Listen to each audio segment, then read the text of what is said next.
देखिए, बाजार का आपका काम क्या है बाजार में आने का? आप बार्गेन खरीदें और बार्गेन जो खरीदें आप उसको हार्वेस्टिंग करें। Hmm, okay. लेकिन while you are doing this multiple act से हम्म, 20 साल में आप पांच पांच बार बार्गेन खरीदते हैं और 5 बार बेचते हैं। हम्म, सो लेकिन क्या है आपका अलोकेशन जो है, जैसे आपने 5 करोड़ से 1 करोड़ से चालू किया, तो हम्म, 1 करोड़ में जो आपने शेयर्स खरीदे, मान 10 शेयर खरीदे आपने, हम्म, तो वो 10 शेयर में समझिए आप 10 बार्गेन खरीद लिए, हम्म, एक डाइवर्सिफाइड पोर्टफोलियो बना दिया, दस 10 कंपनी के। अब हम्म, वो 10 कंपनी का यदि मान लो उसमें से 2 कंपनी जो है मान लो 10-10 गुना हो गए, हम्म, मतलब 1-1 करोड़ के हो गए, 10 लाख डाले थे आपने, एक हम्म, एक डेढ़ का वो हो गए। अब आपको लगता है कि यार जो सस्ते में मैं खरीदा था, अब हम्म, वो उतना सस्ता रहा नहीं, हम्म, लेकिन मेरे को कुछ और चीज मिल रही है जो हम्म, बहुत सस्ती है। तो hmm, let me sell 50% off this और 80% off this and let me buy that new company which is looking cheap. Hmm, so ये काम, this is what every investor keeps doing, hmm, keep booking profit. मतलब देखिए बाजार में क्या है, there are 100 million customers, there hmm, are 100 million ways of making money. Hmm, you have to find your way of your rhythm of making money. Hmm, कई लोगों को profit book करके नया कंपनी खरीदना नहीं जमता है, उसके लिए हम्म, फिर वापस तमाशा करो, रिसर्च करो, knowing the management, again you can hmm, commit mistake.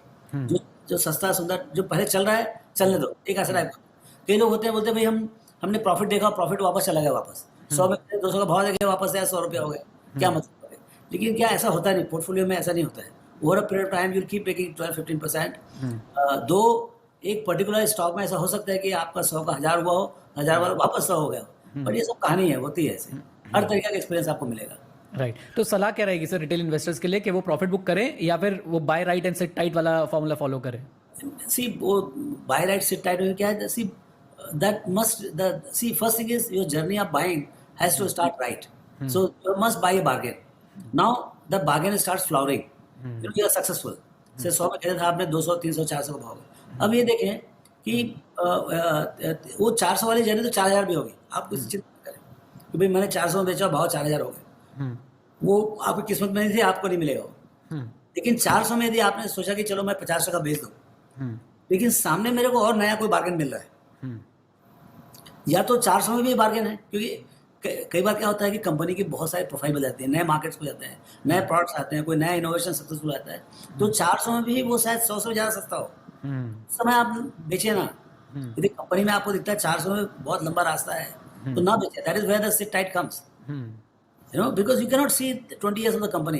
Entrepreneur himself cannot see 20 years of the company. तो राइट। आप जितना दिख रहा है उसके हिसाब से आज खरीदते हो आप, हम्म, और जैसे जैसे जर्नी चालू होती है 5 साल के बाद वो हम्म, कंपनी का भी माहौल बदलता है, आपकी खुद का नॉलेज बदलता है, हम्म, आपकी समझ कंपनी के बारे में बदलती है, हम्म, और उस समय हो सकता है कि भाव 100 का 500 हो गया हो, लेकिन 500 में हो सकता है कि कंपनी अभी भी महंगी ना हो।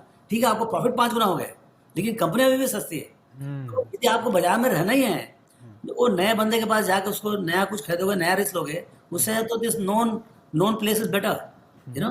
राइट। सो तो अब वही है कि भाई, अच्छा उसमें क्या आप हाइब्रिड भी कर सकते हैं। हम्म, आप 60-70% you stay with the old company at hmm, 500 hmm, and only 20-30% you sell and hmm, buy some other new company. Hmm, hmm, तो real life is something like that. Right. Sir मैं एक stock का नाम लेके एक example देने की कोशिश करता हूँ इसी बात पे, और मैं इस क्वेश्चन पे इतना ज़्यादा इसलिए फोकस कर रहा हूँ क्योंकि हमारा शो जो है वो सारे रिटेल इन्वेस्टर्स देखते हैं और उनके माइंड में इस तरह की चीज़ें जो है वो चलती रहती हैं। फॉर एग्जांपल एजुकेशनल पर्पज़ के लिए कोटक बैंक किसी ने 1700 रुपीज़ पे बाय किया। अब वो कोटक बैंक जो है 2000 तक गया, वो देखता रहा कुछ, मतलब मान लेते बायर ए ने उसे 2000 रुपीज़ पे सेल कर दिया और उसने प्रॉफिट बुक कर लिया, और फिर से वो वेट करता रहा और जैसे 1700 पे आया या 1800 पे आया उसने फिर बाय कर लिया। और जो बायर बी था वो उसने कुछ नहीं किया, तो वो आज फिर से 1800 पे बैठा हुआ है। तो यहाँ पे दोनों बायर ही सही है, दोनों की स्ट्रैटेजी सही है, या कोई एक आपको लगता है जो ज़्यादा बेहतर है? देखिए, ये जो आपको स्ट्रैटेजी समझ में आएगा, थोड़ा लंबे समय के लिए रहेंगे ना आप शेयर्स में, तब जाके समझ में आएगा। मालूम पड़ा जो बंदा बैठा हुआ है, वो क्या होगा, वापस 1800 का भाव आएगा, वापस 2000 का भाव आएगा, 2500 का भाव, वो बैठे रहेगा। तो जब ये कंपनी 3 साल या 4 साल में जब भाव 3600 का हो गया, 4000 का होगा, तो सिर्फ वही बंदा बैठा रहेगा। और ये जो बंदा जो आगे पीछे कर रहा है, खरीद रहा है, बेच रहा है, फाइनली कहीं ना कहीं जाकर कीचड़ में फंस सकता हो। मतलब राइट। आपका ब्लू चिप है, कोटा को तो निकल गया, तो आपका जो पैसा आया, जनरली होता क्या है, आपने 1700 में खरीदा, 2000 का भाव हुआ, आपने बेच दिया। अब वो जो है ना, आप बैठे नहीं रहते वहां पर, वो पैसे जो है ना कोई और चीज में खरीद लेते हो आप। जनरली नो बडी सेट्स कि भाई आपने 1 लाख रुपये में खरीदा था, 1,30,000 हुआ, तो 1,30,000 रुपये बैठे रहते आप वो जाके कहीं और लगा देते हो। तो जब राइट। एक्चुअली 1700 का भाव आता है, आपके पास पैसे होते नहीं है। Right. So that is the reality of life. और कहीं ना कहीं सर इसमें टाइमिंग द मार्केट वाला एलिमेंट भी इन्वॉल्व है जो पॉसिबल नहीं होता है। वो नहीं होता है पॉसिबल, वो होता ही नहीं। आपको आपको जो सी आपको अपना खुद का कंफर्ट समझना पड़ेगा कि एवरी टाइम स्टॉक डबल्स आई सेल। वो चाहे आसमान में चले जाए, मेरे को बेचने के लिए, वो मेरा काम है। 100 में खरीदने का, 200 में बेचने का, और 200 में वापस 2 कंपनी खरीदेगा 100 वाली, फिर 200 का भाव फिर बेचने का। तो see you have to have a that is where the style comes in play ना। हर आदमी का अपना यूनिक स्टाइल बन जाता है कि भाई मेरे लिए ये सिस्टम काम करता है, और हर आदमी के लिए सेम सिस्टम काम नहीं करेगा, क्योंकि माहौल अलग होते हैं, अमाउंट ऑफ मनी अलग होता है, समझ अलग होती है, कंफर्ट अलग होता है। राइट।